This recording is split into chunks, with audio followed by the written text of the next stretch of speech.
எந்த ஓரையை பயன்படுத்தினால் நல்ல பலன் தரும் பற்றி பார்க்கலாங்க.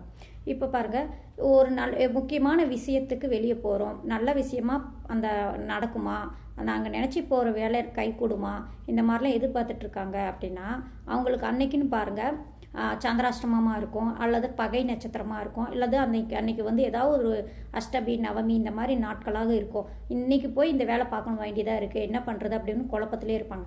இருந்தாலும் சரிங்க, அவங்களுக்கு பாருங்கள் ஓரையை பார்த்து பயன்படுத்தினால் கண்டிப்பாக அவங்க நடக்கக்கூடிய காரியம் கண்டிப்பாக நல்லபடியாகவே நடக்குங்க. அது எந்த மாதிரி ஓரை அப்படின்னு எடுத்துக்கிட்டால் 1 மணி நேரத்துக்கு ஒரு தடவை ஓரைகள் மாறிக்கிட்டே இருக்குங்க. இப்போ அந்த ஓரை அப்படின்னா உங்கள் லக்னத்துக்கு திருகோணாதிபதிகள் ஓரைகள் எடுத்து பயன்படுத்தினா கண்டிப்பாக அந்த ஓர காலகட்டங்களில் அவங்க அந்த வேலை செஞ்சாங்கன்னா கண்டிப்பாக உங்களுக்கு அந்த வேலை வந்து கைகூடக்கூடிய வாய்ப்பு அதிகமாக உண்டுங்க.